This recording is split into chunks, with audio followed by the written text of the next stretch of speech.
क्या आपने सुन तो रखा ही होगा कि ओबरॉय रियल्टी आया और गुरुग्राम में छा गया और आते ही उसने अपनी इन्वेंट्री सोल्ड आउट कर दी। ये कैसे पॉसिबल है? क्योंकि एक तरफ से ये कहा जा रहा है कि रियल एस्टेट का मार्केट क्रैश हो रहा है और दूसरी तरफ हमें ये न्यूज सुनने में आ रही है कि ओबरॉय रियल्टी आता है और धमाका मचाकर चला जाता है। ये तो वही बात हुई जैसे जीएलएस के भी कोई भी प्रोजेक्ट आज यहाँ पर ये है आया और सोल्ड आउट हो गया। तो ये पॉसिबल कैसे है? अगर हम जाए और मार्केट की पूरी तरीके से उसके फ्लो को देखें तो हमें 3 करोड़ 5 करोड़ के इतने ज्यादा प्रोजेक्ट नजर आते हैं, लेकिन उनकी सप्लाई बहुत ज्यादा है और हमें बायर्स ही नहीं मिल रहे हैं। और एक तरफ 35,000 पर स्क्वायर फीट पे लॉन्च हुआ प्रोजेक्ट चंद मिनटों में सोल्ड आउट हो जा रहा है। तो इससे हमें क्या सबक मिल रहा है, या गुड़गांव के दूसरे बिल्डर्स क्या सोचे कि ये हमें किस बात पर सोचने पर मजबूर कर रहा है? ये किस तरह का पूरी तरीके से सिनेरियो हमें दिखा रहा है? क्योंकि कहीं तो प्रोजेक्ट्स के लिए खरीदार ही नहीं है और कहीं प्रोजेक्ट आया और पूरी तरीके से बिक गया। Anything around 2 crores?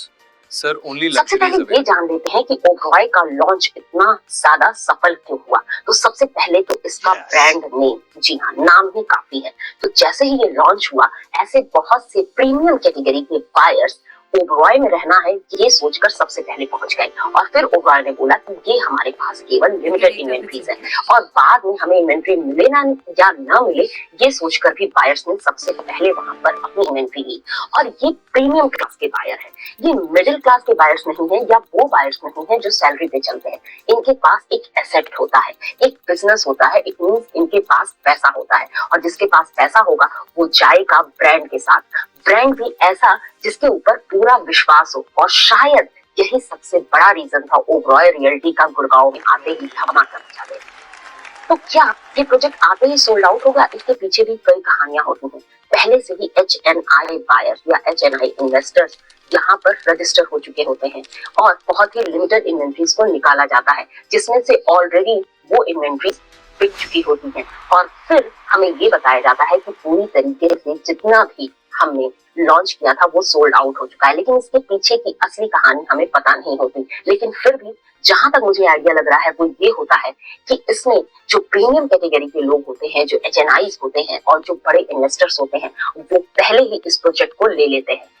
अब सवाल ये आता है कि अगर मार्केट क्रैश हो रहा है तो इस तरीके की बड़े लॉन्चेस वाले प्रोजेक्ट्स हाथों हाथ बिक क्यों रहे हैं, या ये कहें कि मिड सेगमेंट तो रो रहा है और लग्जरी सेगमेंट आते ही सोल्ड आउट हो जा रहा है। तो इसमें सबसे बड़ी बात ये हो सकती है कि गुड़गांव में सिर्फ एक सेगमेंट ही नहीं है, गुड़गांव में कई सेगमेंट्स हैं जो आज बायर्स हैं, जैसे luxury segment, premium segment, mid income segment, affordable segment. इन सभी की डिमांड अलग अलग कारणों से चलती है और लग्जरी बायर अक्सर सैलरी से नहीं चलता, ये तो मैंने आपको बताया ही है। उनके पास एक ग्रोथ एसेट होती है, एक बिजनेस होता है और सिर्फ यही रीजन है कि गुड़गांव में अगर एक तरफ हमें मार्केट क्रैश होती दिख रही है तो दूसरी तरफ हमें वही मार्केट का तराजू ऊपर जाते हुए दिख रहा है।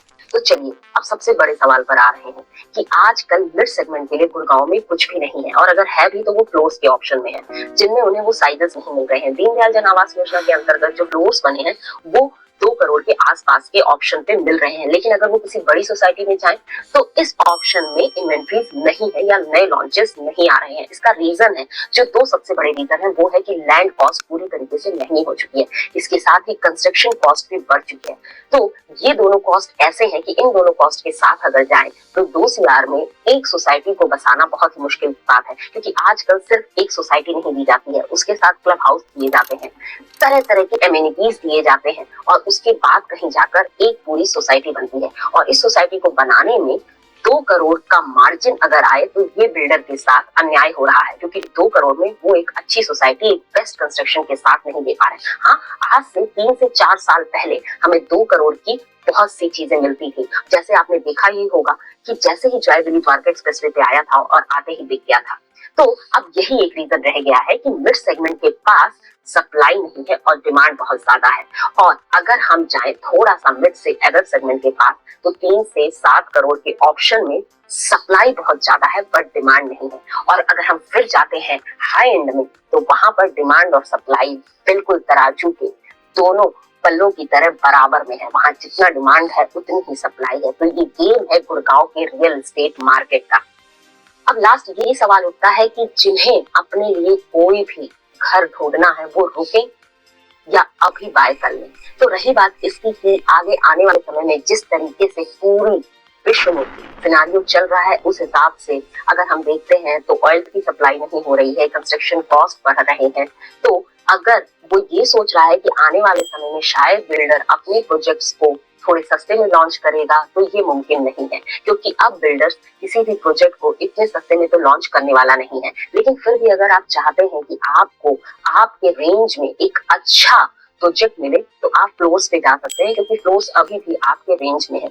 या आप उन सोसाइटीज में जा सकते हैं जो रेडी टू मूव इन है, हाँ, जिनके ओसी में डिले हुआ, वो ओसी बहुत देर से मिला, लेकिन फिर भी जिन्हें ओसी देर में मिला है वो प्रोजेक्ट अभी 2 CR के आसपास है। लेकिन वेट एंड वॉच वाला जो नियम है वो यहाँ पर तो नहीं लगने वाला है, क्योंकि लग्जरी का डिमांड आगे भी आगे जा रहा है। आपने देखा ही होगा गुड़गांव में अब जिस तरीके से हाई एंड के प्रोजेक्ट्स लॉन्च हो रहे हैं, उससे तो यही पता चल रहा है कि अब मिड रेंज के प्रोजेक्ट्स उतने लॉन्च नहीं होने वाले हैं, या हम ये कहें कि मिड रेंज पूरी तरीके से फ्लोर्स पर आ चुके हैं। दीनदयाल जन आवास योजना को पूरी तरीके से बंद ही कर दिया गया है। इट मींस अब यहाँ पे प्लॉट्स के रेट भी सस्ते नहीं होने वाले हैं। और जिस तरीके से ग्लोबल सिटी बनने वाला है उस हिसाब से अगर हम देखते हैं तो उसके आसपास के प्रोजेक्ट्स तो पूरी तरीके से, अगर ग्लोबल सिटी में इतना महंगा प्रोजेक्ट लॉन्च होगा तो उसके आसपास ही अपने प्रोजेक्ट्स को रखने वाले हैं। इट मींस अगर मिड रेंज ये सोचता है कि हम रुक जाएं और नए प्रोजेक्ट का वेट करें जो शायद उनके अकॉर्डिंग लॉन्च हो, तो शायद अब ये नहीं होने वाला है। और अगर उनको कुछ अच्छे प्रोजेक्ट चाहिए जो उन्हें उनके प्राइस रेंज में मिल जाए, तो आपको मानेसर या सोहना या आपको फारूक नगर तक ही जाना पड़ सकता है, और झज्जर और रेवाड़ी में भी आपके अकॉर्डिंग प्रोजेक्ट्स मिल सकते हैं अगर आप 2 CR में एक ब्रांड लग्जरी चाहते हैं तो। ये तो मेरा आकलन था कि मार्केट कैसे चलेगी और आगे क्या रुख अपनाएगी। अगर आपको इसके बारे में कोई भी जानकारी चाहिए या आप क्या सोचते हैं मार्केट के बारे में, तो आप कमेंट करके बता सकते हैं। ये वीडियो अच्छी लगी है तो आप लाइक शेयर सब्सक्राइब भी जरूर करिए, क्योंकि इससे मेरा मनोबल भी थोड़ा सा बढ़ेगा। तो तब तक के लिए खुश रहिए, मस्त रहिए, नमस्कार। मिलेंगे इसी तरीके के एक और वीडियो के साथ, तब तक के लिए बाय बाय।